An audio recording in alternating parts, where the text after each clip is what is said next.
All right, sounds good.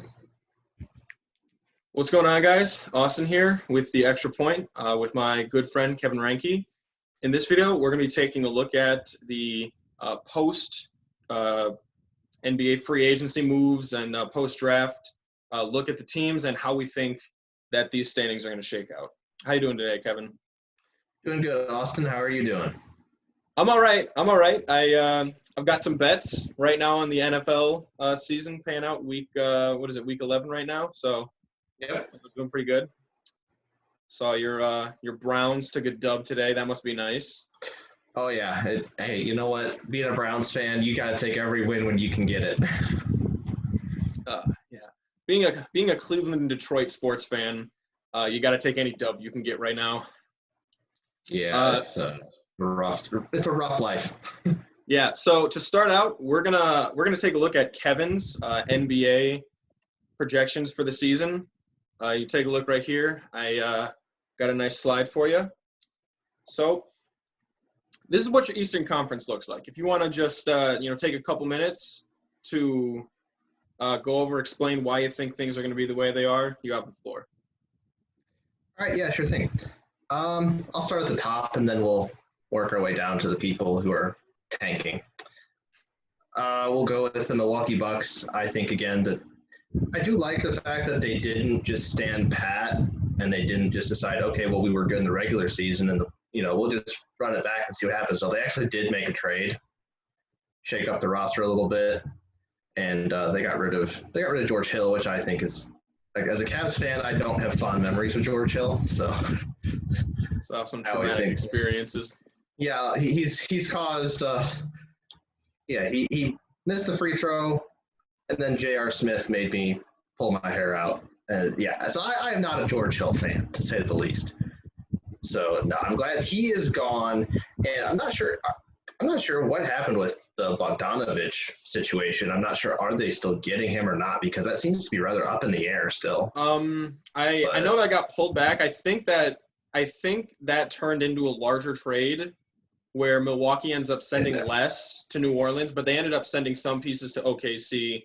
And I think Bogdanovich just turned into a free agent, if I'm not mistaken. Yeah, he was a restricted free agent, and it was a sign and trade. But I've heard some things about there were some tampering issues with that. So that's, obviously we don't know what's going to happen with that yet. But if they do get him, I think that would be a big help because, and again, Drew Holiday, I think, is exactly what I think he's the best player that Milwaukee is going to be able to get. Yeah, I mean, and really with Drew Holiday being added to the roster, I think the Bucks actually have a serious question to ask themselves about whether or not Chris Middleton is now the third option on that team, because Chris Middleton has been an excellently efficient player for them. I believe he just finished a 50-40-90 season this last year. But Drew Holiday has kind of like a different level of cachet right now in the league. I think that if they can kind of share that role of 2 and 3, that would bode really well for them. Yeah, I agree. Yeah, because Giannis, especially in the playoffs, when you're playing the same team over and over and over again, Giannis just goes hard to the basket over and over and over again. Eventually, the other team, they're going to figure it out, and they're going to say, okay, we're just going to build. That's how Miami beat them last year. Just build that wall in the paint and say, okay, somebody else is going to have to do something here. Right. Giannis, you can't stop him. He does not have a good, reliable outside shot. So you just pack the paint on him. And Chris Middleton had his epic game. I think it was game 4 to avoid the sweep. He ended up putting up some ridiculous number of like 40 points. Without Giannis there. But now with that second option, that should look pretty good. Taking a look at the Brooklyn Nets, you have them with a lot of regular season wins. You got two injury-prone stars coming back for a really, really great regular season. What do you see there? Yeah, the Brooklyn Nets last season did make the playoffs without those two. Yeah, they basically they had Kevin Durant and Kyrie Irving eating up a ton of the payroll on that team. And still, they did make the playoffs. I guess the Eastern Conference, and some bad teams make it every year. But I do think that with Kevin Durant coming back healthy, because Kevin Durant, I do understand it's an Achilles. Achilles injuries are, the worst injury you can have especially in basketball. Mm-hmm. But I would want to. He's almost 7 feet tall. He's like 6'11", 7 feet tall, and he shoots from outside a lot. He doesn't rely too much on athleticism. He's basically relying on the fact that I'm tall and I can just shoot over the little person who's trying to guard me. He should be able to age a lot like Dirk Nowitzki. Exactly. Dirk Nowitzki was effective well into his. I think he averaged like 22 points per game when he was like in his mid to late 30s. For one like season. 30, 37, 38 years old. Because he didn't shrink to, Kevin Durant tearing his Achilles didn't make him 6'3". Right. He's still going to be almost 7 feet tall. And I do think Kyrie Irving, he probably could have played in a bunch of those games last season. He just is Kyrie Irving. So he decided not to. That's some shade. Yeah, Kyrie Boston Irving, Celtics. He's a knucklehead. But yeah, when he is on the court, he can really play. Yeah, as a Cleveland fan, you know how crazy that gets. Yeah, I'm forever grateful for that shot. So, yes. So, the Boston Celtics just lost one of their biggest free agent acquisitions of the last probably 10 years in Gordon Hayward. That was a massive deal when that happened, him leaving Utah. You have Boston third in the Eastern Conference. What do you see with them? I think this is a classic case of addition by subtraction. Gordon Hayward, again, I feel bad in saying this, but he's not any good anymore. And it's not his fault. He had it was the most graphic injury I think I've ever seen on a basketball court. I was watching that game live, and I almost threw up watching that. It was really tough to see. He just hasn't been the same ever since.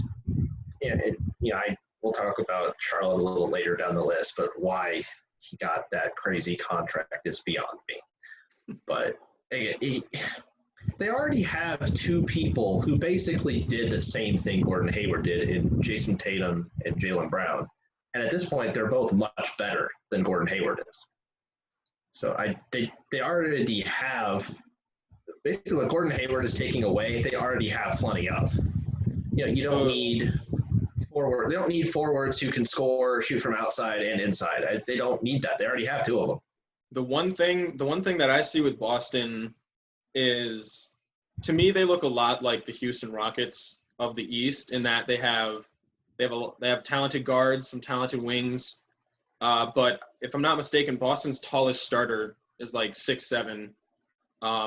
It might be Jason Tatum at like 6'8", something like that. Like, they don't have reliable big men. And when you're in the East and you have to face guys like Giannis or, potentially DeAndre Jordan, Jared Allen, or Bam Adebayo, Joel Embiid, like, do you not see a sort of weakness in the Boston Celtics roster right there? I do, but I do think that, if I remember correctly, they still have Daniel Tice on the roster, who is 7 feet tall. He is. So you don't have to play everybody the same amount of minutes every game. If you're going up against the Philadelphia 76ers, well, just start Daniel Tice and play him 32 minutes. And if you're playing against a team, like Brooklyn, that's not as reliant on, large big men on the inside, on their centers, exactly. You don't need to play Daniel Tice as much now. But as long as you have them on the roster, you can change your lineup around for who you're facing. So I don't think it's a problem as long as they have those guys on the roster. And, guys like Daniel Tice, you can always pick up an extra big man, during the season if you need one. They're always available. They could possibly, trade for, Andre Drummond, who's an expiring contract. Right. I believe, if I'm not mistaken, I believe Marc Gasol in his situation right now, he's up in the air, leaving Toronto. So that's a possibility. That could be that would be a good signing. That could be a huge subtraction for Toronto, considering they already lost Serge Ibaka. Exactly. So with the Miami Heat, the defending Eastern Conference champions, you barely have them being a top seed in the East. Why is that? Yeah, I knew I was going to get your attention when I put them at 4. Here's the thing. The Miami Heat's top 2 players last season in the playoffs were Jimmy Butler and Goran Dragic. Neither one of those guys are young. And, Dragic is coming off of some injuries. He's getting up there. I did see they re-signed him, which is good. They did need him. But I just don't quite know. Who do you trust on Miami to score on a regular basis? Well, You have Jimmy the Butler, thing but is, outside of Jimmy Butler, who else can you rely to on to me, score? what I see from the Miami Heat is Bam Adebayo is entering his third year in the NBA. And, I mean, he was already an all-star caliber player. Tyler Hero is going to enter his second year in the NBA, and we saw his emergence. Duncan Robinson just had the most efficient catch-and-shoot season from any three-point shooter ever. He's entering his second year in the NBA. You've still got guys like Jay Crowder, Andre Iguodala, who can give you pretty quality minutes off the bench. And then you've got other elite young – well, not elite, but you've got good young players for their age like Kendrick Nunn or Derek Jones Jr., who, the postseason run, they pretty much completely got left out for one reason or another, just getting passed over for the veterans. And I think that, another year for them, they basically have four rookies that, started most of the season. I think that they should be taking huge development steps. Here's the thing, though. I think all of the players that you mentioned, those young players, are more role players than anything else. I don't see any of that. Duncan Robinson, yeah, he can stand there, and when someone passes him the ball, he can shoot a three-pointer. Okay, that's nice, but again, he can't go out and create his own shot. Somebody else. But do you not see him? Do you not see him developing that skill? Like, is it impossible for him to? No, but Duncan Robinson's also not as young as you would think because he was. Duncan Robinson's actually 26 years old. Surprisingly. Exactly. Just because he hasn't played in the NBA a long time doesn't mean he's as young as not everybody gets to go into the NBA at 19. Well, then there's also Tyler Hero. I think he dropped 40 on Boston in one game, and I believe he's the youngest player ever to start a playoff game. Yeah, and he also went 1 for 11 in a game too.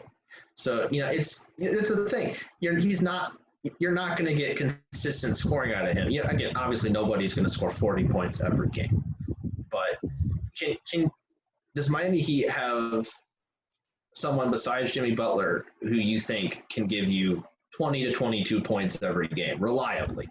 Well, in a playoff series, I don't think so. In a playoff series, by the time next year rolls around, I'd be convinced that Tyler Hero could, maybe Bam, just depending on what his role with the team is. Because, like I said, these guys are young. They're like Bam's first season, completely under the radar. Second season, I don't know if he did or he probably should have won most improved player. And by the time next year rolls around, I wouldn't be surprised if he was averaging, 23, 24 points a game. I don't see it with Bam Adebayo. He's a good defensive player, but I don't think he might improve a lot. But in my opinion, anybody in Miami would have to take large steps. Someone besides Jimmy Butler is going to have to take a big step forward and step up for them. Because I just don't think that that magical run is going to get repeated. With the top-down infrastructure of Pat Riley to Eric Spoelstra, I don't think large steps can be – I don't think you could completely eliminate the possibility of a large developmental step, especially with arguably, a top 3 coach of all time as your president and a top 10 coach of all time as your coach. There's a lot of basketball knowledge in that room. I know, but again, the coach and the president of basketball operations also score 0 points every game. So you do need to have the players to get it done. And Eric Spoelstra, I think, does maximize whatever talent is on that team. And he's an excellent coach. I just don't think that he can maximize talent that's not there. And I just don't think that they've got enough talent. That they need one more star caliber player, and I just don't think they've got it on their roster. So like a 3-team trade where James Harden goes to the Brooklyn Nets, Kyrie goes to Miami, and a bunch of players and picks go back to Houston, you'd push Miami up? Well, obviously, if they did something like that, then yeah, I would push them above. I put that in a trade machine. I'd like to see that. Moving on. That would be interesting.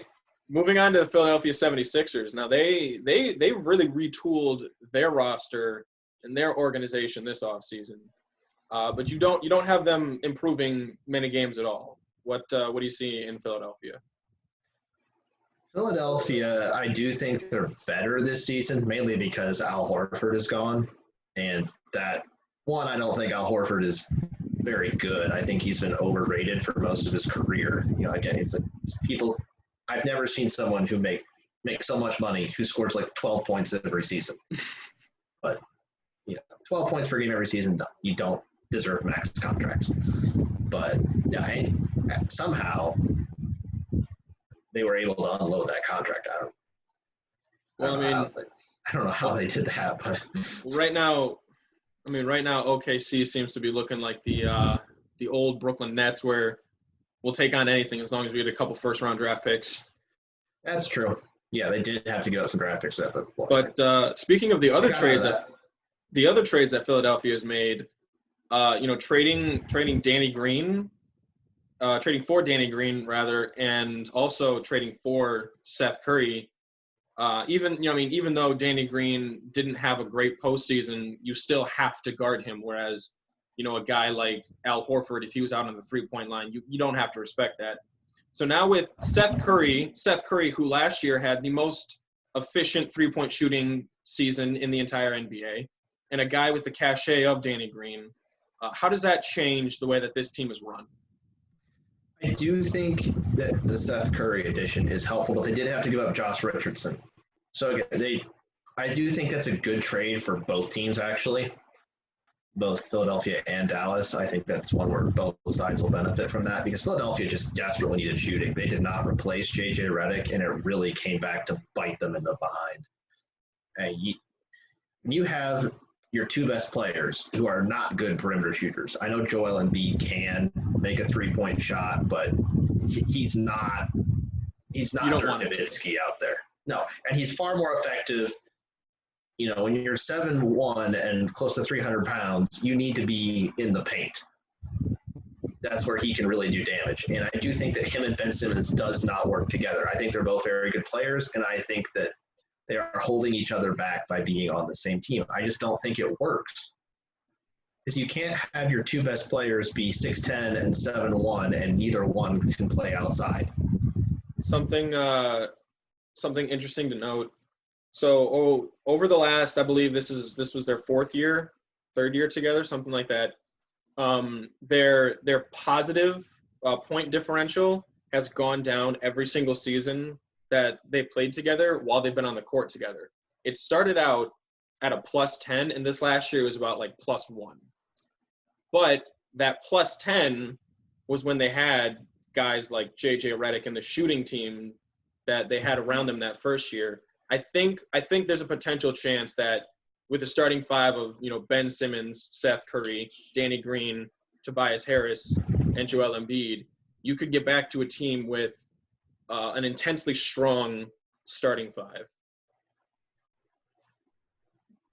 Yeah, that's true, but I just don't. Again, I think that the Simmons and Embiid thing, I'm not a believer in it. I just don't see it as a good long-term option. In my opinion, they should trade Ben Simmons, and what kind of return? Star level player back. What kind of return would you expect for Ben Simmons? I would not be surprised if they traded away Ben Simmons to get James Harden. That's a trade that I've been thinking of too. If the Rockets decide to blow it up and restart younger, trade Russell Westbrook, maybe to the Knicks for a bunch of their young players, trade James Harden to the 76ers for Ben, and try to do the same thing that they did around Harden, where it was basically just one guy running the offense and a bunch of shooters. That I could see that benefiting both teams. Yeah, again, if you can trade, I think, again, you have Daryl Morey, who's now running the Philadelphia 76ers, and he loves James Harden. And James Harden wants out of Houston. So I would not be surprised if you saw Ben Simmons head into Houston and James Harden head to Philadelphia. Right. Moving a little farther north into Toronto, a significant drop off from the previous year's number 2 seed. If I'm not mistaken, Toronto's been a top 4 seed every year the last 8 years. It's been a ridiculously long run of just very good basketball. What's dropping them off this season? Yeah, the only reason I'll have them at 6 is because I have a lot of respect for Nick Nurse as their head coach. I think they do not have a good roster, in my opinion. It's just not. And they have Pascal Siakam, who a lot of people, in my opinion, overrated last year. And I think we saw that in the playoffs, that he's just not he's not going to be able to carry a team. He's a good player, and he can help you win games, but he's not going to be able to lift a team. And they're also losing Serge Ibaka this year at the Clippers in free agency, which is a big loss. Serge Ibaka actually had a career high in points last season for them. So I think, Serge Ibaka, you got a guy who is good, can play inside and outside on offense, and is an excellent rim protector on defense. And I think losing him is really going to hurt, because he was really someone who could anchor a defense, and he's gone. And they did re-sign Fred VanVleet to a huge contract, which I don't think he's worth that, but. It seems like Toronto decided to double down on continuing with contending. I thought it was interesting that they ended up losing Ibaka and probably losing Gasol. So now they're at a serious deficit in terms of size on the team. You still got really young guys that have been emerging as stars, like you said, Pascal Siakam. You got OG Anunoby, and then you've got the older veterans like Fred VanVleet and Kyle Lowry. But yeah, no, I actually do agree with you on a drop with the Toronto Raptors. I think that after so long competing at such a high level, I think that you can only go so far. To be fair, they did take the Boston Celtics all the way to 7 games in the Eastern Conference semifinals. But losing Ibaka is definitely going to hurt them in the Eastern Conference.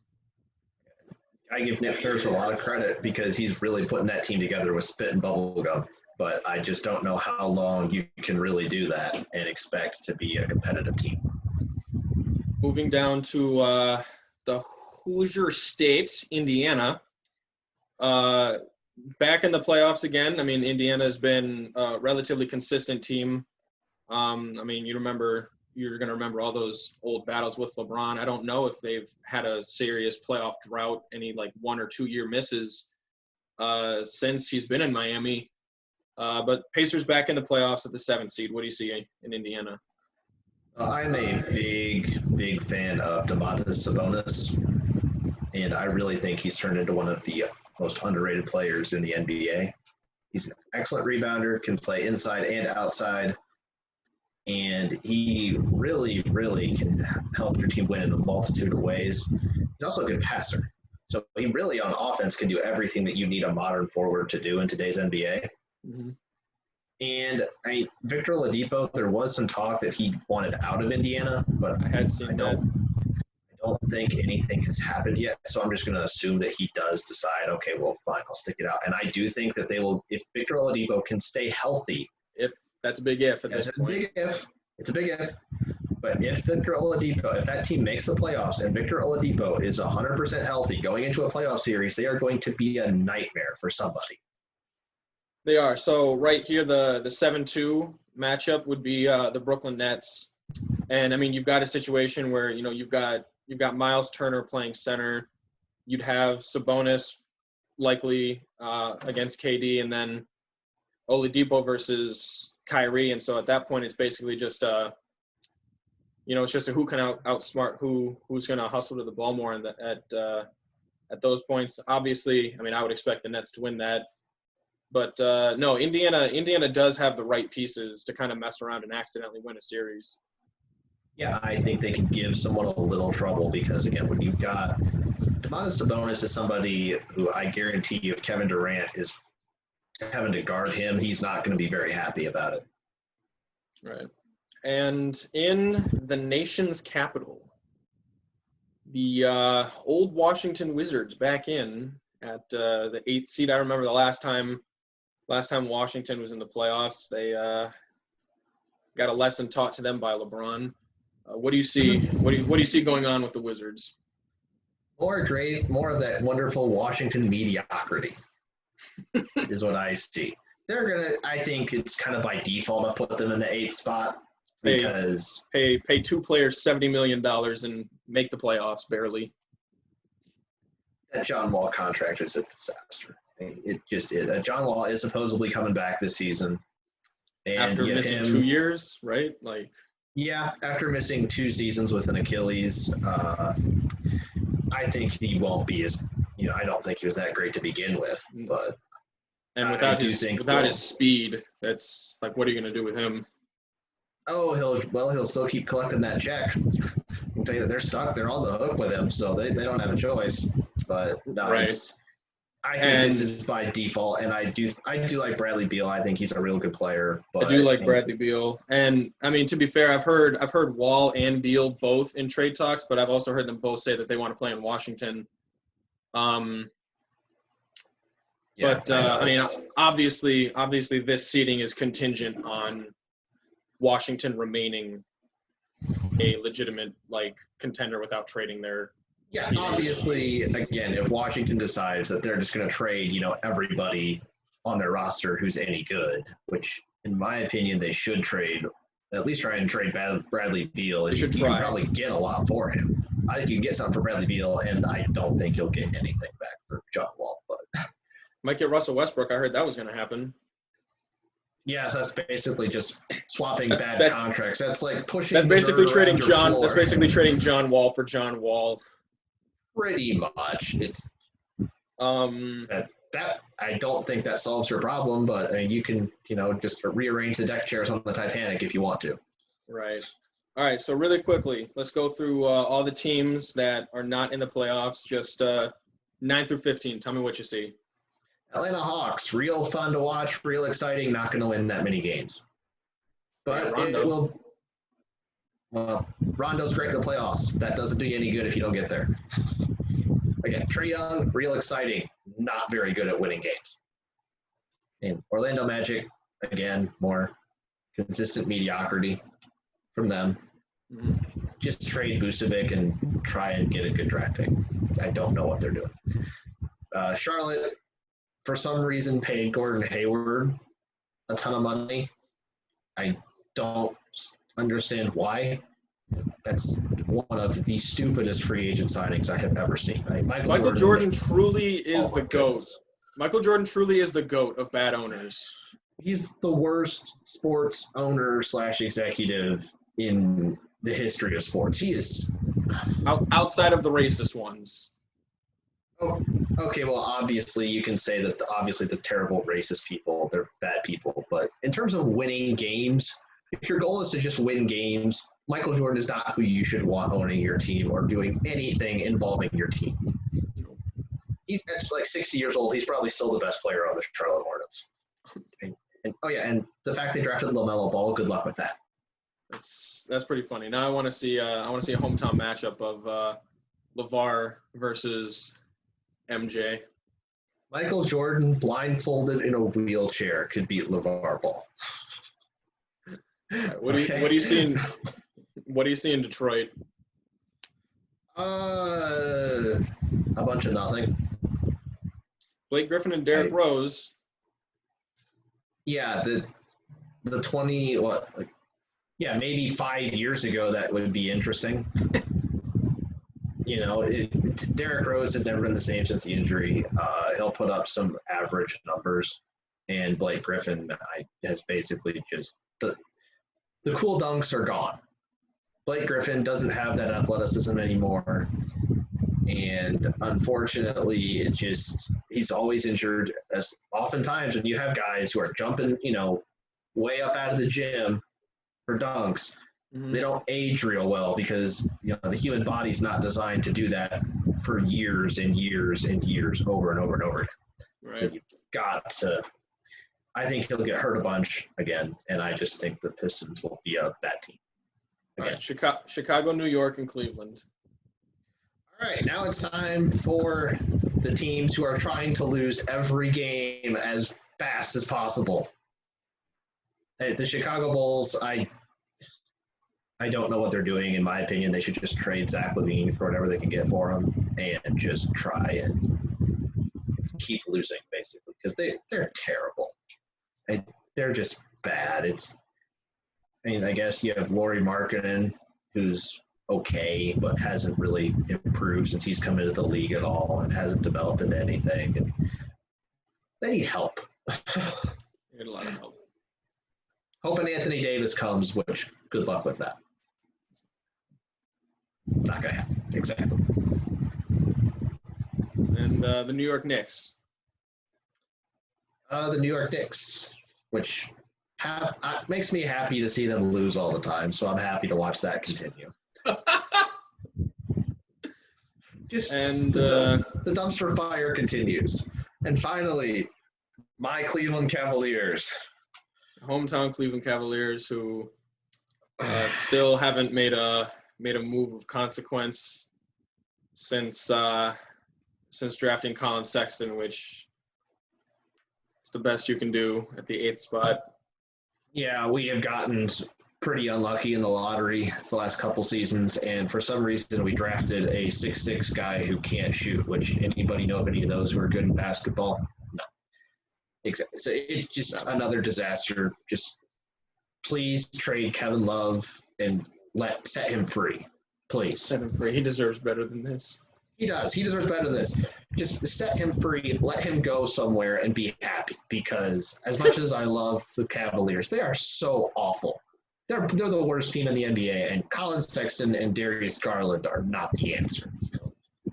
All right, let's move on to the Western Conference. The Western Conference should be an entertaining one. Yes. All right, what do you see up at the top spots over here? I've got the Lakers again when you have LeBron. Lakes. The Los Angeles Lakes. Los Angeles Lakes. Nice. Oops. But yeah, so you got the Lakers back on top. Same thing with the Clippers. Yes, I do. I think the Clippers signing of Serge Ibaka really helps them out a lot, and I think that improves their team tremendously. And I think losing Montrezl Harrell to the Lakers will not make a big difference for the Clippers because, in my opinion, Serge Ibaka will be just as good, if not better, especially defensively. And I think that is actually an upgrade for them. Interesting. And again, the Lakers, I'm assuming they bring back Anthony Davis, obviously. Yeah, I mean, we all figure AD just turned down the player option just so he could get, the full max. Yeah. You've got Dallas catapulting up from 7 all the way to 3. Yeah, this is again, the Western Conference last year was kind of a log jam where Dallas 1 or 2 games could have bumped them up to a much higher seed last season. They kind of had I believe it was all the way from like 3 to 7 was separated by like maybe 2 games. It was really close like that, yeah. So again, you can't pay attention too much to the seedings from last season when you're looking at teams that were all just bunched together. Mm-hmm. So I think Dallas takes a big step forward. I think Luka will improve because again, he did improve from year 1 to year 2, and that's what you want to see from players. He did get better. I'm thinking he will come back a much better shooter from the outside because people are thinking Luka's a good shooter. He's actually been a very bad shooter in his first 2 seasons in the NBA. It's been about like 33%, something like that. Yeah. Yeah, I think that he has a pretty good-looking shot, and I do think that will improve because that is something. It's not rare. It's not unusual to see a player improve their shot as they get a little older. So I think he will improve his shot and take that next step forward and really be a top player in the NBA. And the Denver Nuggets, the sweetheart coming out of the Western Conference playoffs last year, still up at the number 4. Yeah, I've got him at 4 again. They always leave me wanting a little more when I look at Denver. Because Jokic, again, he's a really good player, but in my opinion, he's just not aggressive enough and does not have that killer mentality. Mm-hmm. that you need to have. I think he's out there, he's playing, he's doing his thing, he's doing a decent enough job, but you've got to have somebody when the game is close say, okay, give me the ball near the end of the game, says, give me the ball. I'm going to take us there. I got this. And I don't think he can do that. And I don't think Denver has that guy. Again, Jamal Murray, I think, is really good. Jamal Murray took over in the fourth quarters. Yeah, he did. Taking over. He was taking and making a lot of tough shots, which I don't know if you can do that consistently from season to season.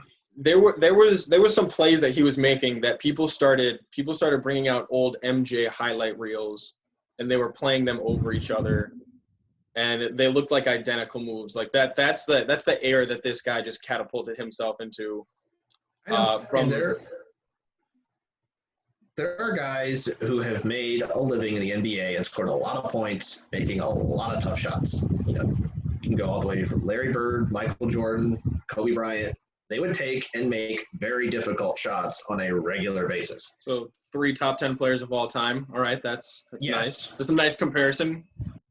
Yes. Do you think Jamal Murray can do that? A lot of players, he's not going to get easy shots. Chances are no. Defenses will adjust. Exactly. He's not – I don't think he's as good as he was in the playoffs. I think he had a good hot streak going, and it was real fun to watch, but I don't think he will sustain it next season. But remember, he is 24 years old. So this is part of his development. If I had to guess, I would say that in the 2021 season – what we're going to see from Jamal Murray is going to look a lot like an average between 2020 regular season and 2020 playoffs.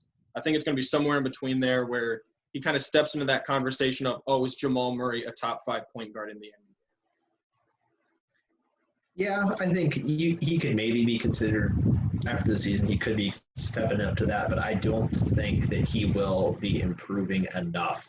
Also, he has to improve more as a playmaker for other people, too, because he really needs to learn to make the teammates around him better, which he really doesn't do. He's just kind of a point guard who just shoots a lot, basically. All right. And probably what ended up being some of the best personal battles were between him and Donovan Mitchell of the Utah Jazz, who, if I'm not mistaken, Donovan Mitchell just inked a 4-year, $160 million something long contract with the Utah Jazz. So what do you see with the Jazz? Yeah, I saw that contract. Wow, Donovan Mitchell is living pretty good now. I gotta tell you, he's doing well. I do think Utah again that they are too. Here's the problem with Utah: they are too reliant on Donovan Mitchell for all of their offense. You cannot expect Donovan Mitchell to score all the points and make all the passes for everybody. That's why they lost to Denver. I mean, Donovan Mitchell did everything he could. Where's the rest of the team? Where's Rudy Gobert at? What's he going to do offensively? Nothing. He catches the ball and dunks it. Okay, so there's nobody else who you can go to for the Utah Jazz who you can say, okay, Donovan Mitchell is double teamed. Who do you throw the ball to get a basket? There's really nobody. Exactly. That's the problem. It's Donovan Mitchell or bust, and I just don't think that's going to win. Yeah, and they haven't really made any moves of consequence. They didn't make a push to grab a guy like Rondo or Avery Bradley. People who are scorers. They didn't try to bring back Gordon Hayward or anything like that. To just try to insert more offense onto the team. I thought that was a really interesting move, especially for a team that took Denver to a really tough 7 games. Yeah, they're just running it back, and they're acting like they didn't get eliminated in the first round. Continuing on with amazing bubble performers, we've got Damian Lillard and the Portland Trail Blazers, who last year they would not have made the playoffs had it not been for the weird bubble system. I thought the bubble should have just been where the standings were, but they wanted to ease the players back in. Damian Lillard took the opportunity that John Morant couldn't hold on to. What do you see from the Portland Trail Blazers? A lot of what we've seen from the Portland Trail Blazers for the last probably 5 or 6 seasons. They're going to squeak into the playoffs, and they're going to get bounced out. Just what's going to happen. They don't, when your 2 best players, Damian Lillard and CJ McCollum play zero defense and take a lot of bad shots. Yeah, and even with CJ McCollum being considered an all-star type player, I think his mystique has kind of died down the last couple of years. I think it was probably like 2018 was the last time that people were talking about CJ McCollum being an amazing player, and then now it's like he hasn't really garnered much attention, but a lot of that's his fault. I mean, you've got he hasn't improved. That's the thing, is he got to where he was a couple of years ago, and he was young and looked like he was ascending, and then all of a sudden, nope, he just kind of got there and stayed there. So that's what Portland's going to do. They're just going to get there and stay there. And then really, are you really going to be able to rely on a however like 37-year-old Melo to be a consistent third scorer like he was in the bubble last year? I doubt it. I think Carmelo has actually gone from an overrated player for most of his career to an underrated player. He's still got the ability to score, make some baskets, and I think he can contribute. I think he can be a good role player. I think he can too. I just don't know if you're going to want, you've got Dame who's going to give you 25 plus. You've got CJ who's going to give you 22 plus. Do you really want to have to pencil in Melo for 15 plus? I don't think you can pencil him in for 15 plus a game, but I do think if you get to the playoffs, I think in a 7-game series, I do think Carmelo Anthony can win you a game. That's a good point. Matters. And he did. He did win a couple of those bubble games with some amazing performances and some really great shots. Yeah, you're just going to have to put up with, for every game where he gives you 27 points on efficient shooting, you're going to have 1 or 2 games where it's like 4 points on 2 for 9. So. Moving on to another stellar bubble performer, we've got Devin Booker and the Phoenix Suns, who made one of the biggest offseason moves that we've seen in the NBA so far in acquiring Chris Paul III.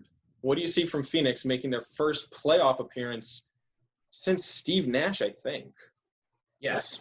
I do think I loved the Chris Paul trade for Phoenix. I think it's about time that Phoenix actually tries competing and trying to win games. And you can't waste Devin Booker's career forever.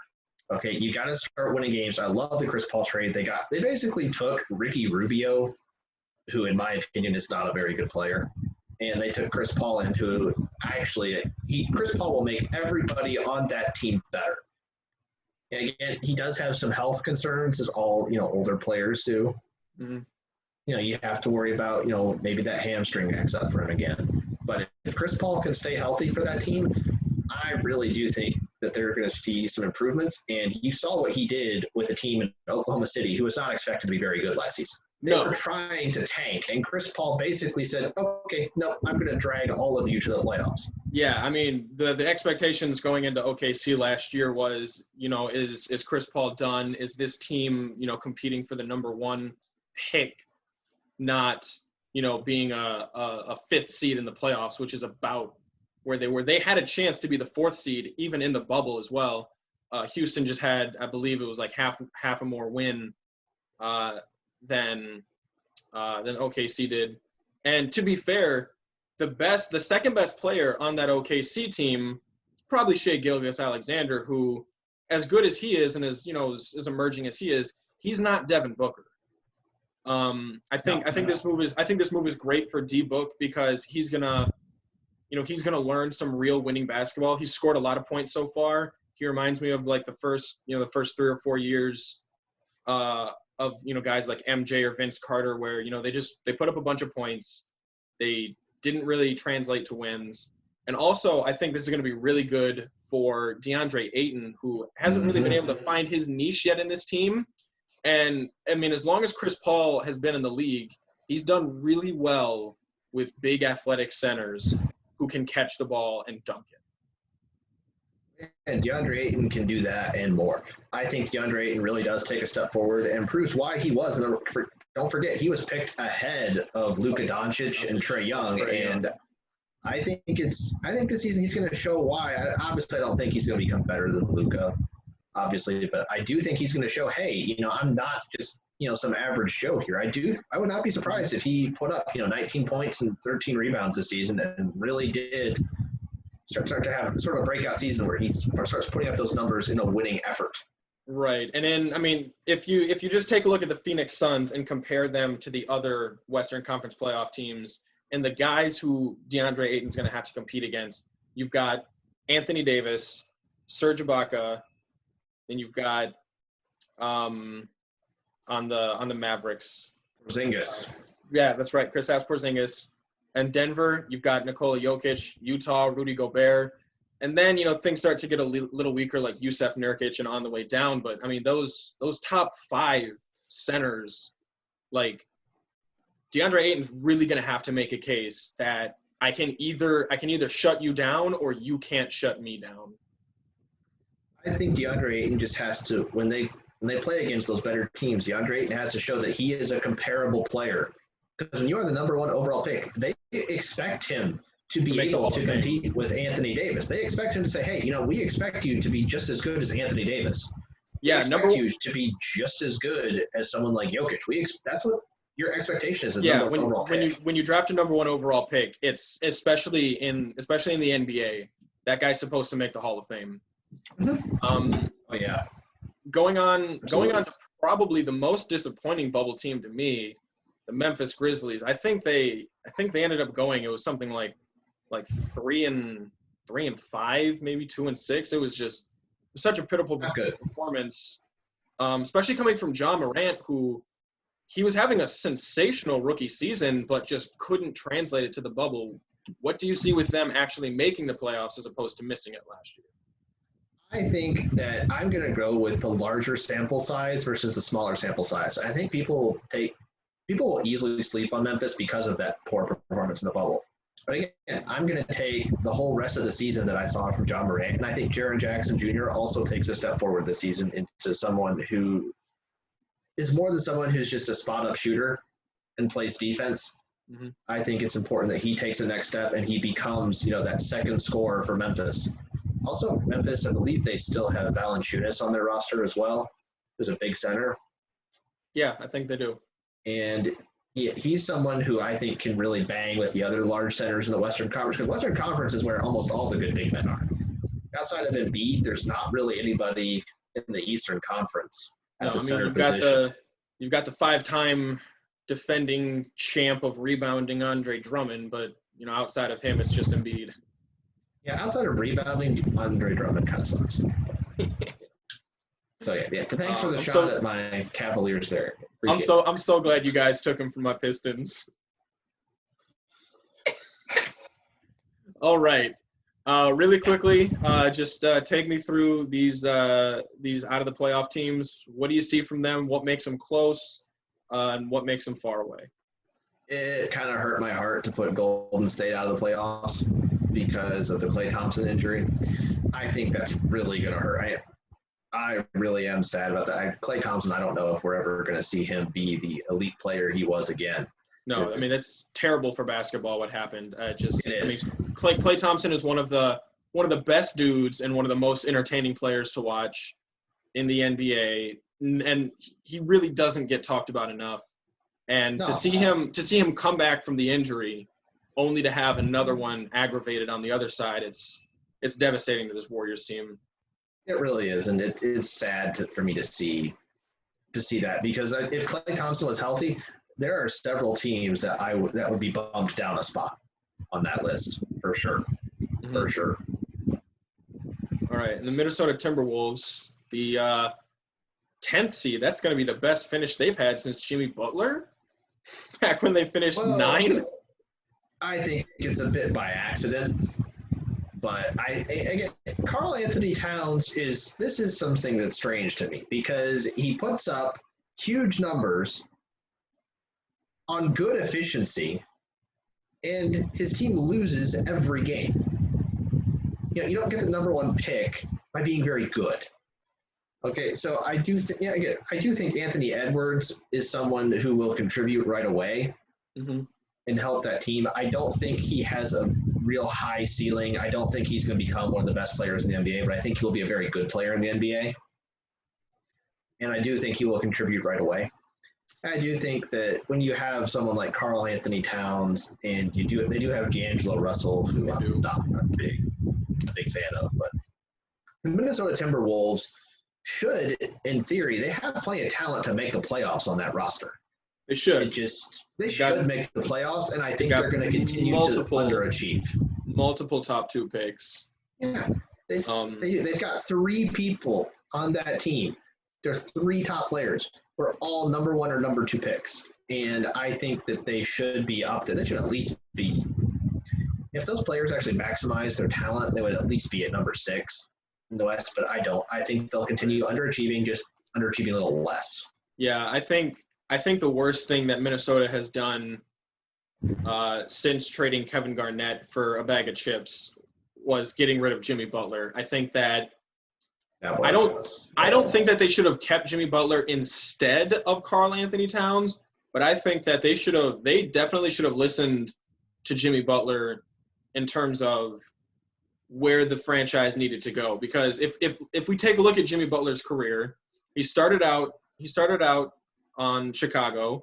The last time they made the playoffs was the last time that they had Jimmy Butler. And let's remember, they were up 2-0 on the Boston Celtics until Rondo broke his hand. Then the Celtics came back to win that series. Next season, he's in Minnesota.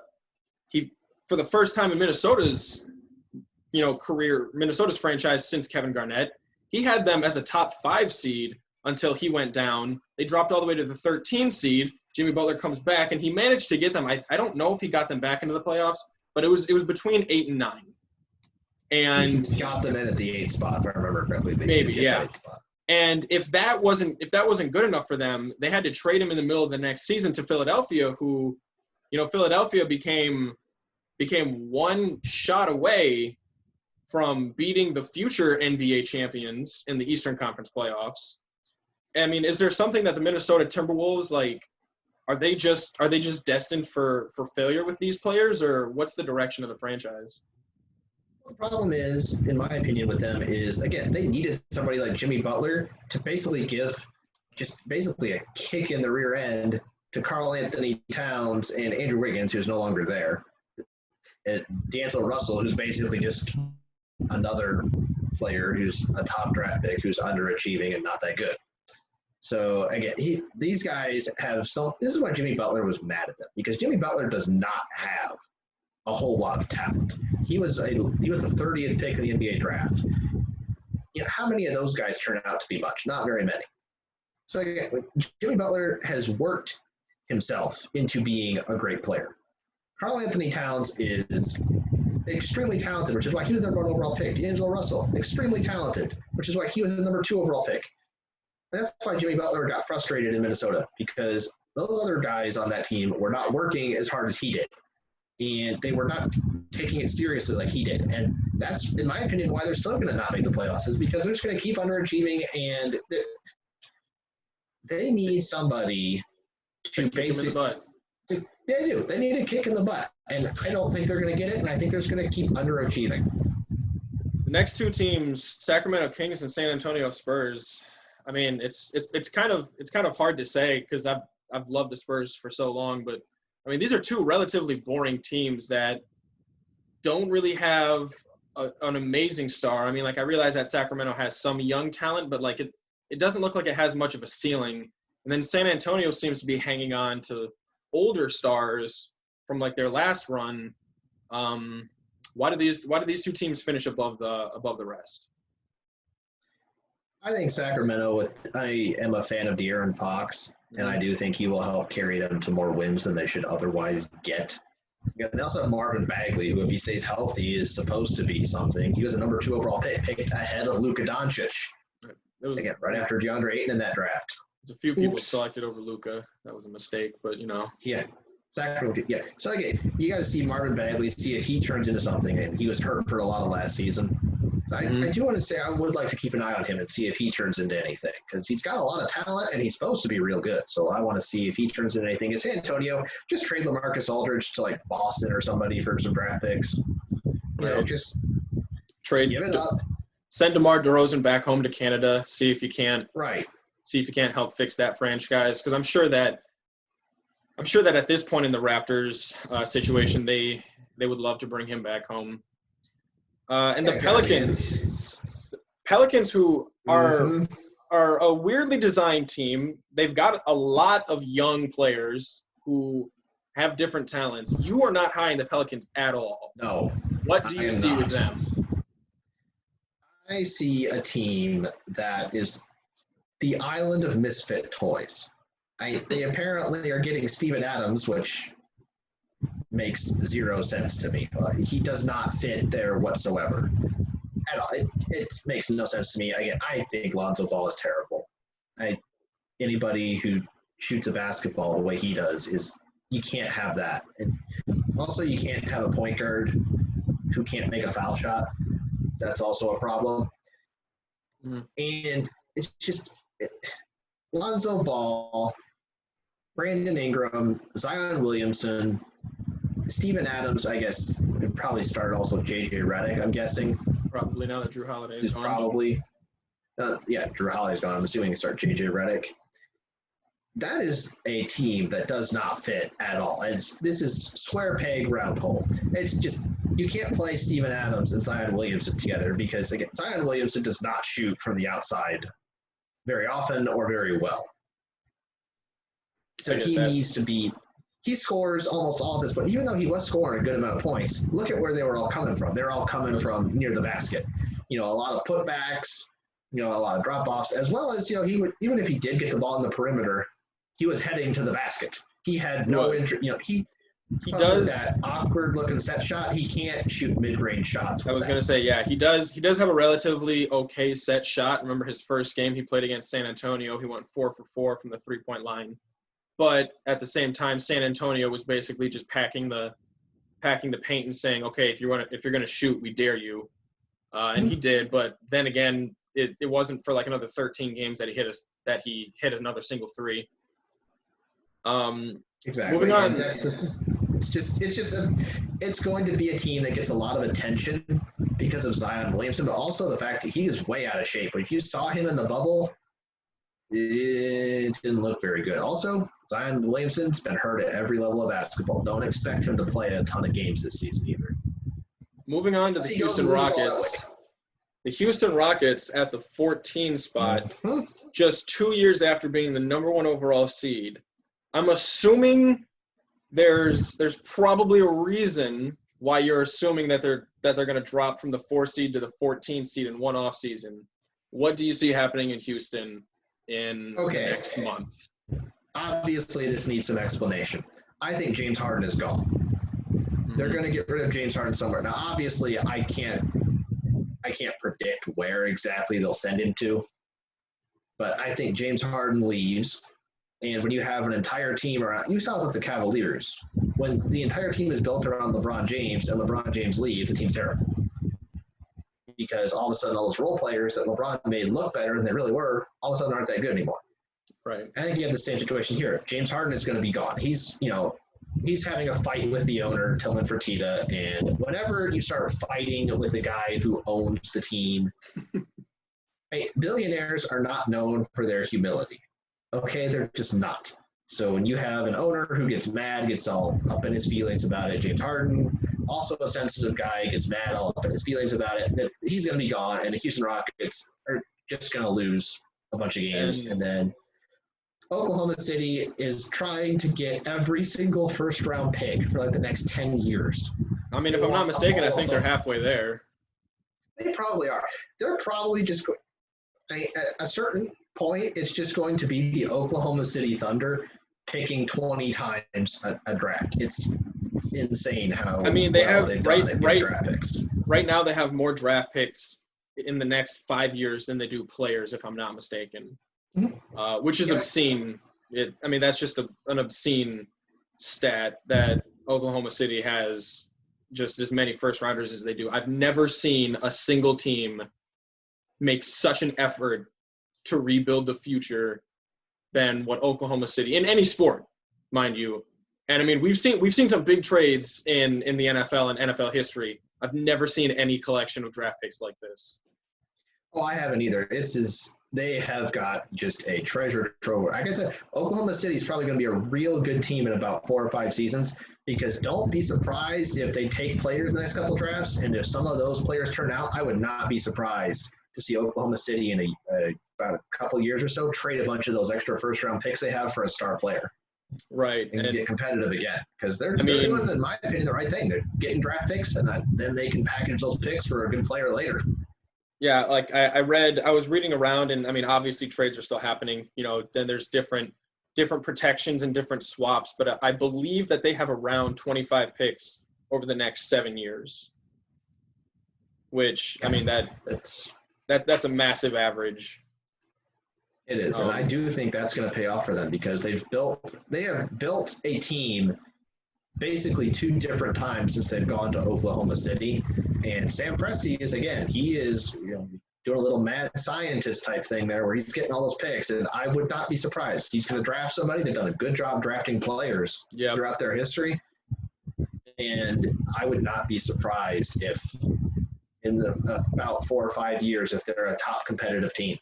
Yeah, this is going to be one of the most entertaining experiments I can think of in the NBA. Mm-hmm. Hey. All right. Now, I will come on and I can show you where I think we'll talk about where I think the standings are going to go, and then we can see about the different discrepancies. So here in the East, we don't differ a lot in the top. I've got Milwaukee and Brooklyn just like you do for the exact same reasons. I might have dropped Milwaukee down to the 3 had they not gotten Drew Holiday. I think that they're going to slowly make the transition from regular season team to playoff caliber team. But with that reinvigoration, I don't see the top 2 going any different. The Miami Heat, I think that I just think that their young talent is going to develop just enough. Because remember, last year they were between the 4 and the 5 the entire time, and all they need is everyone just to, like, all the young players at least, like, their 5 significant contributing young stars to take just a slight uptick, either offensively, defensively, a new skill, whatever it is. And I think that with the continuity that they've developed, that they're already a top 3 team. Philadelphia, the spacing obviously is it's just gonna change the way that team plays. After choosing Tobias Harris over Jimmy Butler, getting rid of J.J. Redick, picking up Josh Richardson and Al Horford. I mean, that team was one of the ugliest offensive teams in the league. I mean, a great defensive team, because when Tobias Harris is easily your weakest defender, I think you've got a pretty good defensive team. But you're still going to have it now with Ben Simmons and Joel Embiid at the top and the bottom. But now you've got a lot more space, and that changes the offense, which puts them above the Boston Celtics to me, who I don't think that Gordon Hayward was necessarily a negative, only because he was coming off the bench. They didn't try to force him to continue starting over Jason Tatum. They understand that the money that they paid him it's gone money. And that's how they played. That's how they played last season. That's how they played in the playoffs. Gordon Hayward was playing like he was the 3rd or the 4th best player on the team. And I'm not dropping them solely because of that. I just think that after so many playoff losses that have come not even close to be completely honest. I mean, they got handled by the Bucks last year, and any year with LeBron, even if they took it to a seventh game, LeBron just manhandled the 7th game. I think they can only fall short so many times before they get heartbroken. Toronto Raptors, you and I have them in the same spot for the exact same reasons. It's just been too long. They're going to slide. They lost two good of players. Atlanta Hawks, I have them coming up into the 7th spot. To me, the Atlanta Hawks are like your Washington Wizards, where it's just going to be basically like that one guard that's just going to be running around, scoring a bunch of points, accidentally winning a bunch of games. I think that the addition of Rondo is going to be huge in the development of Trae Young, because right now Trae Young is basically just Russell Westbrook with a shot. I mean, he's just dribbling the ball, taking all the shots, turning the ball over at an extremely high rate.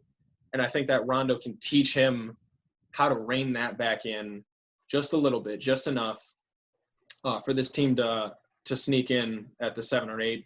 And then at the 8 seed, I've got the Indiana Pacers just because I don't like the team continuity. I mean, they got swept by Miami, but I mean, to be fair, a lot of teams look silly against Miami, but the Indiana Pacers, everybody lost to them. I mean, and the Heat were the only team to even take the Lakers to a 6-game, let alone almost sweep through the East. It was pretty impressive. They went 4 games, 5 games, 6 games straight through the East, which was pretty impressive. But I mean, like the Indiana Pacers, the way that they say that Victor Oladipo was going to opposing teams' sidelines, asking that team, "Hey, come and trade for me, let me play with you." I don't know how long this current team lasts. Going on to out of the playoffs, the Orlando Magic, I think that, I mean, like you said, just consistent mediocrity. They're just good enough to either make the playoffs or not. The Washington Wizards, even if John Wall and Bradley Beal are healthy, I don't like this team at all. I don't think they have any good wing, any good big. They've just got 2 crazy, explosively good guards. The Charlotte Hornets, I think, have the potential to be the 9 seed, but I also don't even know their coach's name. So even with the talent that they have, LaMelo Ball and Terry Rozier and Gordon Hayward and just massively bloated contracts across the board, I doubt that they're going to be able to figure out how to put it together. Because I do like LaMelo as a player, and I do like Gordon Hayward. I just don't think they're going to know how to put it together.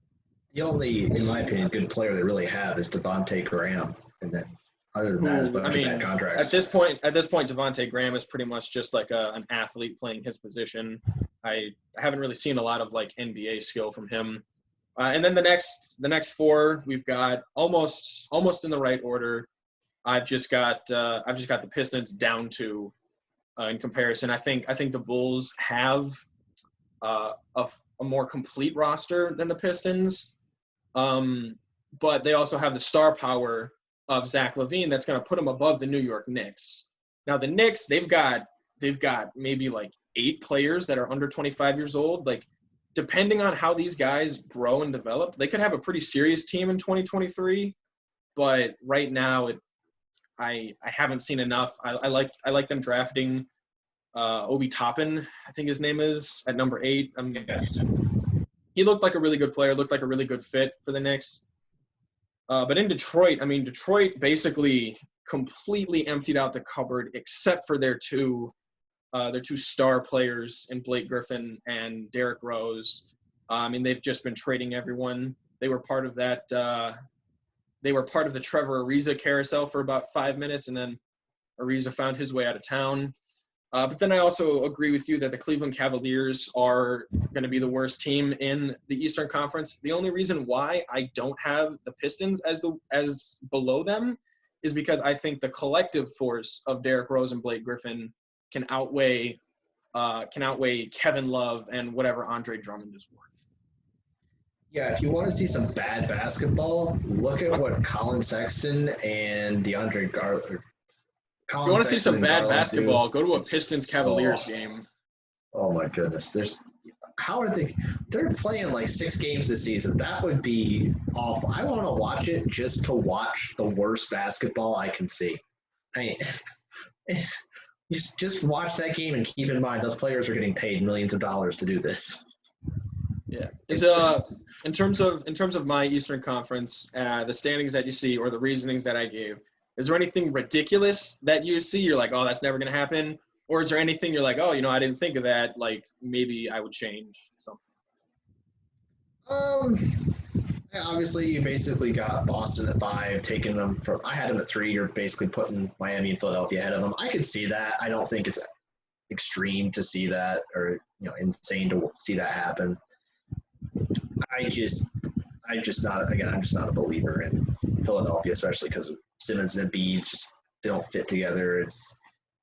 But hey, with a new coach with Doc Rivers, Or I know, my bad. I There's like only there's Doc. only there's only one Doc in Philadelphia with a new coach like Glenn Rivers.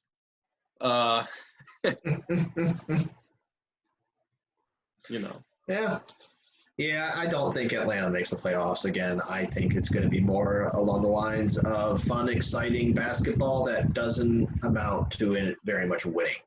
Like the So old, I what don't was it? see them at all. Run DMC, that old Golden State Warriors team that was just a bunch of entertaining Right. players that missed out. I could see that.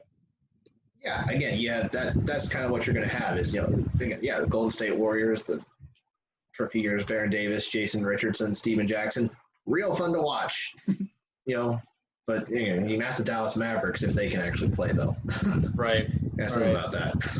All right, let's take a look at the Western Conference. So the Western Conference, I think we deferred a little bit more, especially in the out of the playoffs as opposed to into the playoffs. But as you can see, I have the Denver Nuggets, who are your number 4 team at number 1. I think that they've got a lot of young guys, like Murray, Grant, MPJ, who I think when they can step in to their role, I think they kind of found themselves, with what was that? It was 2 consecutive 3-1 comebacks last year in the playoffs.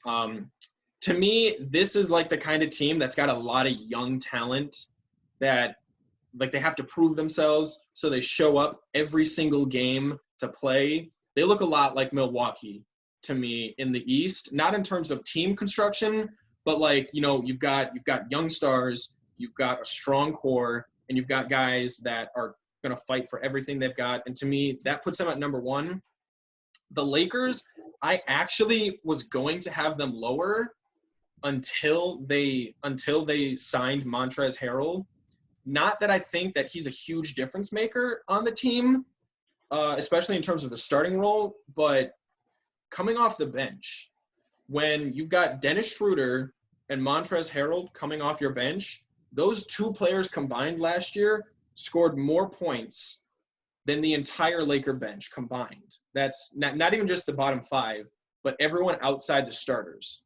Those 2 outscored. And normally I would have had the Lakers lower because I think that coming off a really short offseason with the oldest roster in the NBA, I would have had them lower. But, I mean, getting off of basically just trading Danny Green for Dennis Schroeder, that's an upgrade at player. And then adding Montrezl Harrell, I think that this team now has a level of depth that a LeBron team probably hasn't seen since 2012 Miami. The Clippers, I still have them as being a good team. I love the pickup of Serge Ibaka. I think that, their biggest weaknesses were point guard, having like a good 2-way point guard and a defensive big. Because, when it comes to Zubac and Harrell, they're not stopping anybody, especially in this Western Conference. So I think Ibaka gives them a chance against a team with Anthony Davis or Kristaps Porzingis, or, if they had Ibaka, just drop him on the roster last year. Even if you take off Harrell, I think that there's a chance that they beat Denver before even reaching that 7th game. Dallas, obviously, I love Dallas's young talent. I don't necessarily think that the Seth Curry trade was as good as you did because, like you said, Luka, he needs a better shot. He needs to develop, that spacing. And I think that's something that Seth Curry provided outside of Luka. So with Luka shooting not as well as somebody of his caliber would need to, and then getting rid of the best shooter on the team, I think that that's seriously going to hamper things, especially considering Josh Richardson shoots about the same percentage as Luka, but he shoots significantly less. But, obviously, I've got them being better than they were last year, mostly because of the logjam that the Western Conference was last year. Utah Jazz, we have them in the same spot, mostly for the same reasons. Memphis, I've actually got Memphis a few games better. And, a lot of the logic was the same. This is the same that you use, is that I'm going to take the larger sample size than the smaller sample size. one of the biggest reasons that I have them up in the playoffs, kind of high at the 6th seed, is because I think outside of the top 4 or 5 teams in the Western Conference, there's not a lot of great teams out west. Like the West has a clear-cut top 5. Like no one's going to argue that these 5 are top 5. If Houston keeps James Harden and Russell Westbrook, I would make it a clear-cut top 6. I just don't think that they will, so that's why I have them down there. But I mean, Memphis, I think that Ja can take a next step. Ja doesn't have a clear weakness. I mean, he's efficient from the outside, from the mid-range. He's an excellent athlete heading to the bucket, and I think that he can only improve off of, I mean, what was he averaging, like 17 points and like 5 assists last season? I definitely think he's going to up that. Maybe not as much as Luka did, but I think he'll improve. What's that? I think he's the next great point guard in the NBA. I really do. I'm a big believer in Ja Morant. It's possible. The Phoenix Suns, I think. Did we have the Suns in the same place, or did you have the Suns at 8? Okay, yeah. So we have the Suns. We have the Suns in the same spot. That's, I mean, again, for the same reasons. Chris Paul, I think, makes a huge difference. He takes them up from, before the bubble, the Suns, I think, were the 12th seed. After the bubble, the Suns were like weirdly tied for 9th, but somehow they were like 3 teams behind. I love the addition, and I think that this bodes well for the future of Devin Booker and DeAndre Ayton. Golden State, I think that Golden State can manage to make a difference without Klay Thompson. When it comes to, you've got Steph Curry, you've got Andrew Wiggins, you've got Kelly Oubre, you've got Draymond Green, and their draft pick.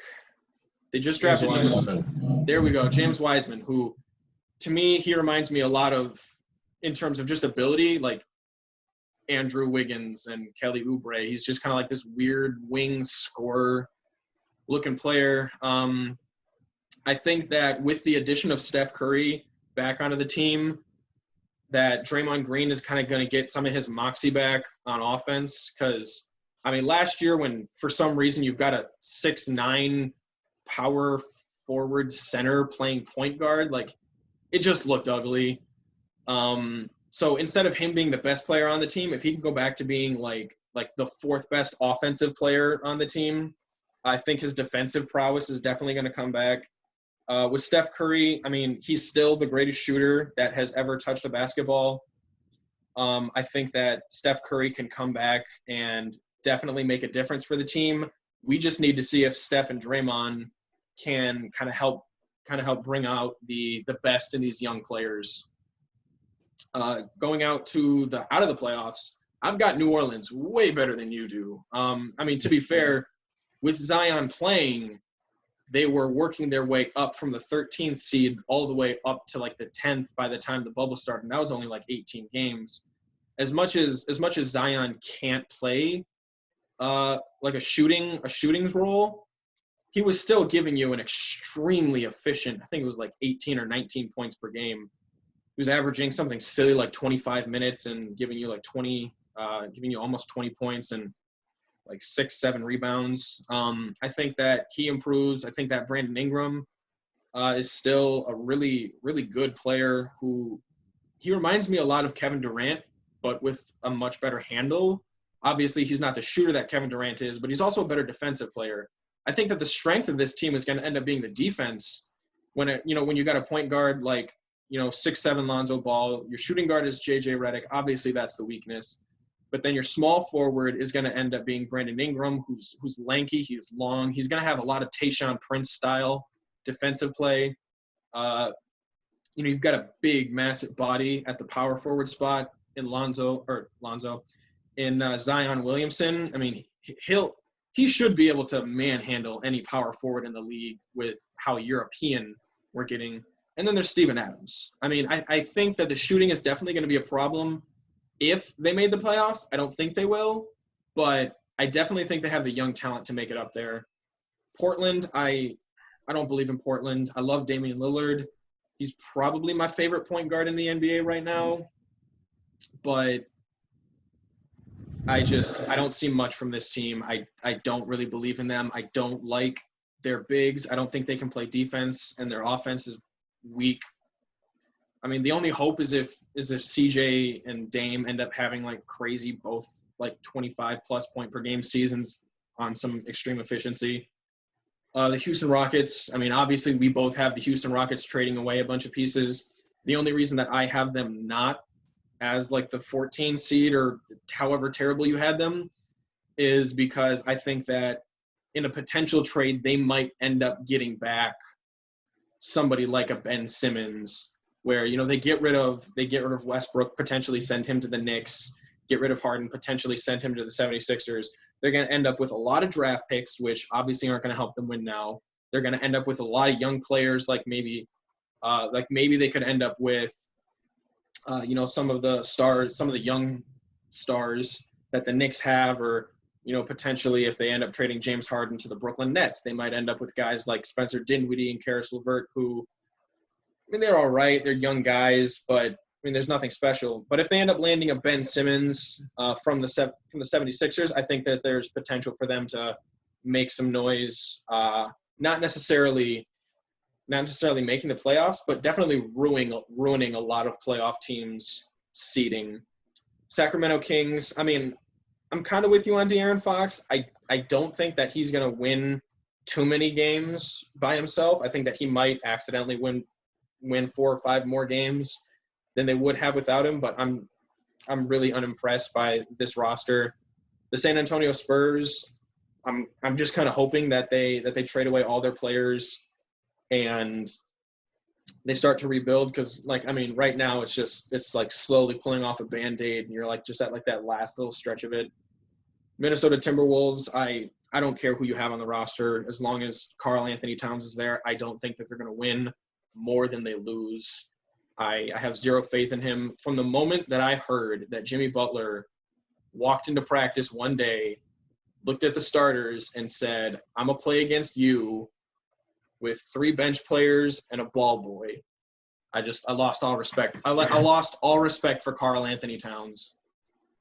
Interesting story. Back in 1996, I believe, which was Magic's first year and last year as a head coach of the Los Angeles Lakers, he did not like the way the teams were playing. He thought that NBA players were too influenced by Michael Jordan. See, Michael Jordan was a lot of I'm going to take the shot, I'm going to do my thing, I'm going to do iso ball, set me a screen and let me work.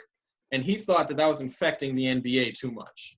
And evidently it was infecting the Lakers, because what he said was, he said, you guys need to learn how to play some real basketball. So not only did he not grab the bench players, Coach Magic Johnson, who had only played about 1 season's worth of basketball in the last 3 years, grabbed 4 assistant coaches / ball boys and challenged the starting 5 to a game to 11. Not only did Magic Johnson's team win 3 times, but they won by a margin of 11-4 as the closest margin. And that reminded me so much of the Minnesota Timberwolves. And like that's really the moment that that team is not going anywhere. Because if you can't beat a coach and if you can't beat 4 coaches and a ball boy, you're not going anywhere. And then in that season, they ended up having a terrible record, getting a very high draft pick, drafting a player, and then trading him for another high draft pick named Kobe Bryant. Unfortunately, the Minnesota Timberwolves just didn't have Jerry West in their front office. And then the Oklahoma City Thunder, who, my goodness, just the most entertaining situation. I can't wait to hear what trade's going to come next, because pretty soon I'm going to hear that they're going to trade Al Horford to, Al Horford's going to end up in Golden State for another 3 first-round picks, and you're just going to you're going to wonder how that happened. And I can't wait to see what happens here, but I also agree with you that their top 6 players from last year, only 1 is returning. So they're tanking. Yeah, it's smart for them, in my opinion. It's what you have to do in the NBA sometimes. If your team's, what's the point in fighting for mediocrity? Right. Especially when you have your pick and everybody else's. Yeah, exactly. Your Magic Johnson story made me so happy. I love that. I love that. That's honestly, we need that moved Magic Johnson up my all-time rankings. He went from about 5 up to 3 the moment I read that story. Oh yeah, that's just great. Yeah, that's the thing though. You do have players who have great impact. I mean, the problem is everybody can't play iso ball like Michael Jordan. You know why? Because they're not as good as Michael Jordan. No, nobody's Michael Jordan. Just like in the NBA today, you'll see guys who aren't great shooters taking like 8 and 9 threes a game, trying to be Steph Curry. It's like, no, Steph Curry can take deep 3-pointers and shoot 10 threes a game. You know why? Because he makes them. Exactly. And, and you have a bunch of guys in the NBA who try that, and no, they don't make them like Steph Curry does. And that's, you do see that. A lot of players on the NBA shooting too many threes because they think they're Steph Curry, and no, they're not. So, in my Western Conference, at the top 8 or the bottom 7, is there anything that's just absolutely ridiculous that you think like, oh, yes. there's no way that the Golden State Warriors make the playoffs, or what? There is no way the Denver Nuggets are going to be the top team in the Western Conference. Really? There's just not a chance. No, they took advantage of the Los Angeles Clippers and playoff P hitting the side of the backboard with every shot. They were also only 2 games out of second place by the time the bubble started. So yes, it's not like they were ever a bad team. Like, they were always the 3rd seed. No, and they might make the top record in the Western Conference if LeBron decides he's going to play 62 games and pull a Kawhi Leonard, just like he's just not going to play for a while. Which, to be fair, at 35, 36 years old in a month, LeBron's going to be 36, only coming off of about 2.5 months of rest. There's a high probability that the older guys like LeBron and McGee and KCP don't come back for full force every single game. No, but there's a lot of teams in the NBA. A lot of the really good teams in the NBA, they'll play about 80% effort, especially through the first 3 quarters of the game. You'll in the fourth quarter of a regular season game, guys will get competitive and they'll start really going at it again. But a lot of those games, and LeBron is very good. LeBron is very good at getting rest while playing on the court. I mean, defensively in the regular season, he puts in 0 effort. He just that is not entirely true, and that's fine. I don't have a problem with it. He plays a relaxed, free safety. That's what it is. What he does is he takes the worst defender and says, "Let me guard him," and then he basically shades off of him. And then if he has the opportunity to make a steal off of a pass, he does that. So it's not like he puts in 0 effort on the defense, but he maximizes his understanding of what the other team is going to do. That is the nicest way I've ever seen someone say he plays lazy on defense. That is the nicest way you could have put. You basically just said the same thing I did, except way nicer and way more complimentary. Well, the reason that I say that is because I see the way he plays defense, and it's a lot like the way that I used to play defense, only like I would put in like maximum effort on defense when I was in competitive basketball. Like, I would put in maximum effort on defense, but like when I see him like cutting through passing lanes and like shading towards one player just to force him to pass it, even though he didn't commit to it, like it's a lot of stuff like that I think he can still change games defensively in the regular season. It's just he's not going to be like, oh, you know what, I'm going to check this guy all game. Like he did that twice in the regular season against Giannis and Kawhi for the full game. It was a little bit after the All-Star break, kind of when the MVP conversation was heating up. I think it was like LeBron's statement, like, "Hey, just so you guys know, like I'm still better than you." And I think he still can do that. It's just obviously you're right. Like, he takes a little bit of rest during the regular season. Yeah, exactly. And that's, by the way, I don't think it's a massive criticism for him to not play. He doesn't have to take the other team's best player anymore like he did, when he's in Miami, 7-8 years ago. where he's taking the other team's best player. He says, that guy's mine. Now he's like, okay, who's the other team's worst player? Great. You guys guard the rest of them. And that's fine. Guys like Larry Bird did that when he got old. That's what they did. LeBron still, he can still play defense. If you see him in the playoffs, he will, put in more effort on defense. But in the regular season, he kind of mails it a little bit. But still, I think the Lakers, they did improve their team. I think they're better this season than they were last season. A lot better, in my opinion. Last season, there were no great teams in the NBA. There were none. I mean, I had the Lakers the whole way. So, you know I did. I had the Lakers the whole way.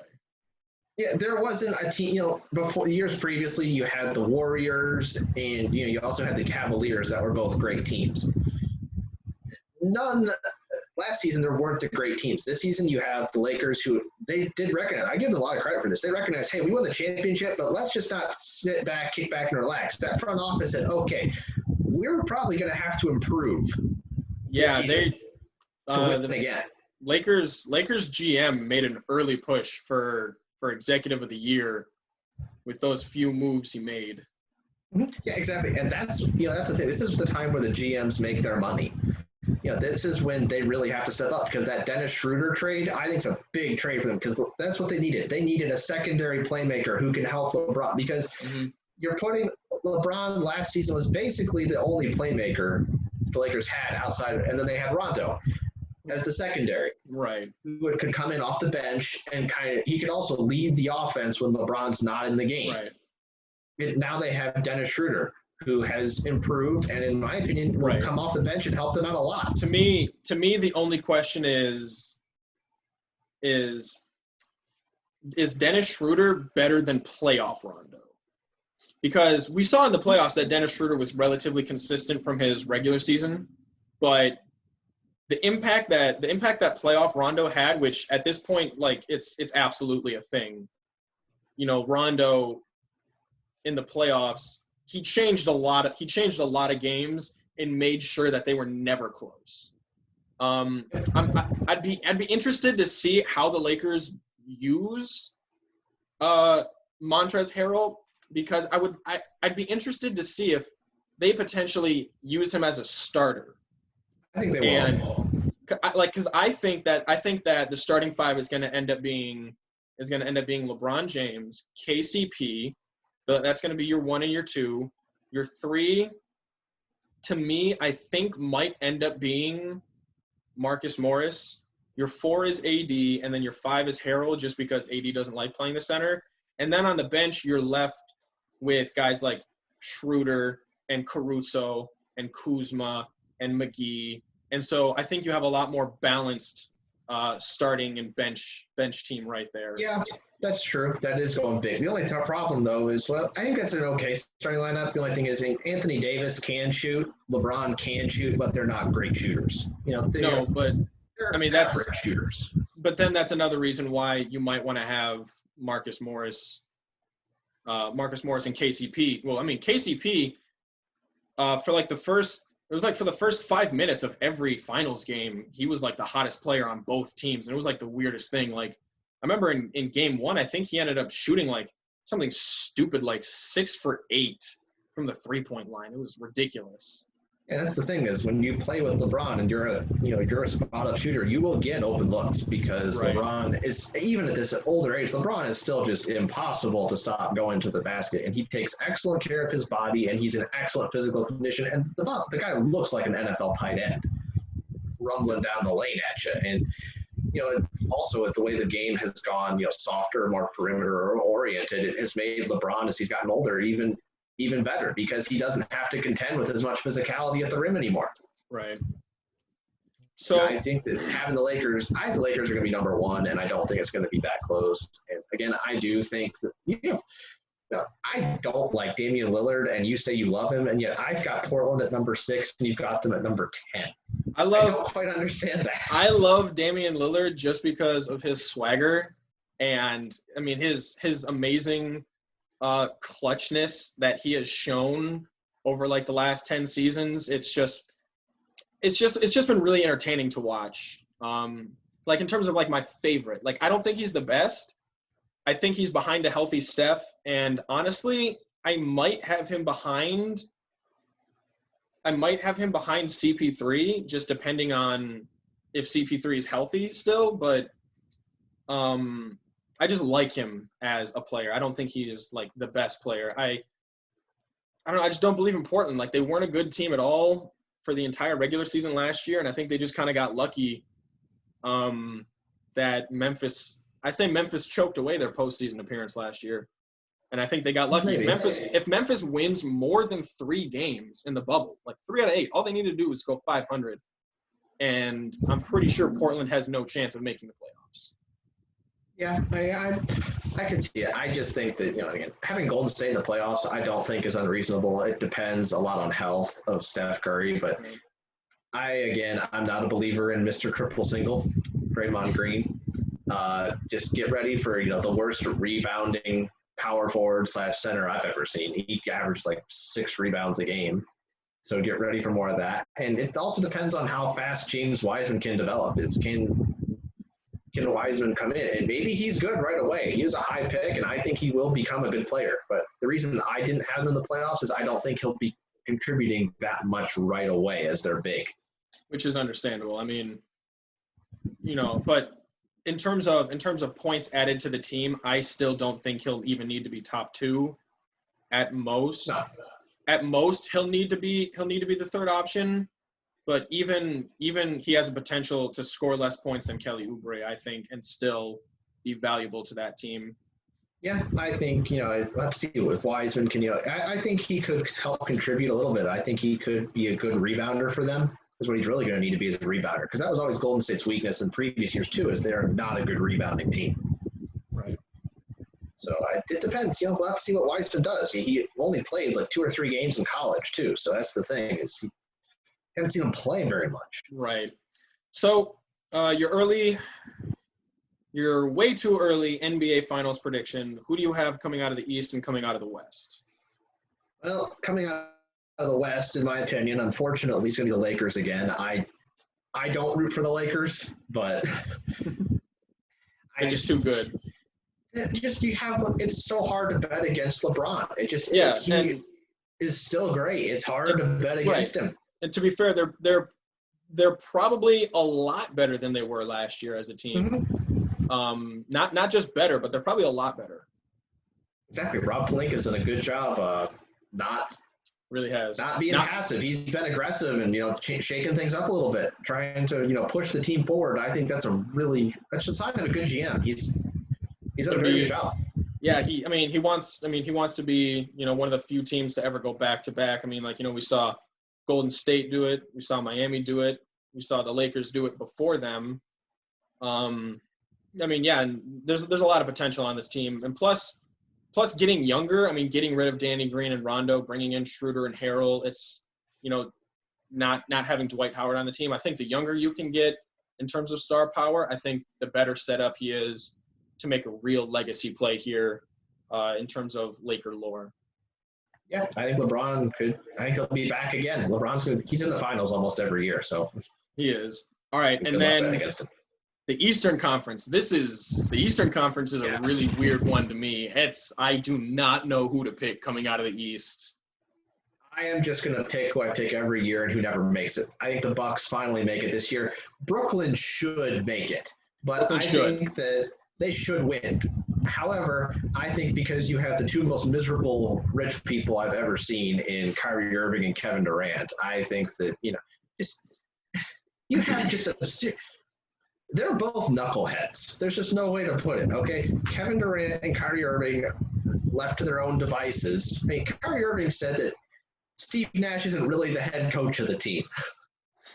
Which, he's like, yeah, we don't really have a head coach. Yes, Steve Nash will be there, but he's not really the head coach. And so that means when a player says that there's not really a head coach, that makes them think that they're the head coach. I love that so much. It was pure on brand Kyrie from Kyrie being I'm convinced the earth is flat to after playing 3 solid years with LeBron saying I've never felt like there was anybody on my team that could perform in the clutch, to now, we don't have a head coach. Like, It's just perfect. Honestly, was he not there when LeBron hit those game-winning shots? That frustrated. As I look at that, I was like, seriously, Kyrie. It's like, I think is this supposed to be a shot at LeBron, or is this just more of Kyrie being stupid? Because he also said the Earth is flat, like you mentioned. I mean, come on. So it's ridiculous. The Brooklyn Nets should win, but I think Kyrie Irving and his knuckleheadedness, and also Kevin Durant, who is very mentally fragile. I mean, he has no competitiveness in him, because if he did, he wouldn't have gone to Golden State in the first place after he choked away the series that would have beat them. So I think that just in terms of some intangibles going on there, that Brooklyn will lose to Milwaukee, and I think Milwaukee makes it. Yeah, to me, in the Eastern Conference, if any of the top 5 teams make it, which for me, I would only be surprised if the Boston Celtics made it. If Milwaukee made it, I'd be like, well, obviously, I mean, the Drew Holiday thing made a difference. Or, you know, with the Brooklyn Nets, like you've got KD and Kyrie, like, okay, clearly like the best duo in the Eastern Conference. Miami, it's like, well, you know, they made a huge run. Their players just improved slightly. They made the run again. Or the Philadelphia 76ers, who have been very close on multiple occasions to being a really good team, you know, finally get it right with, you know, Daryl Morey putting good pieces around them and Doc Rivers with excellent coaching. And then the Boston Celtics, who it seems like every year they're in the Eastern Conference Finals losing to somebody, you know, whether evidently it's LeBron or the Heat or, you know, somebody else. It's Boston Celtics are always there. I wouldn't be shocked if Boston made it, but I would be surprised if Boston made the finals. Otherwise, I'm probably going to have to pick Milwaukee as my favorite right now out of the East. But like I said, like any of the other 3, I would have no surprise. Yeah, I would not be surprised if Philadelphia made the finals if Daryl Morey makes some trades. And Daryl Morey's a very aggressive GM. He does not like to just sit back and see what happens. He always is tinkering, always fooling around. And I think never mediocre, ever. No, he is always trying to improve, and I can appreciate. You know, he doesn't always make the right move, but he always makes a move. So as construed right now, I don't think they have a chance to make it, but I wouldn't be surprised, like I said, if James Harden winds up in Philadelphia. Yeah, and that seriously changed the makeup of this team. Mm-hmm. All right, thanks so much for joining me, Kevin. I thoroughly enjoyed this conversation.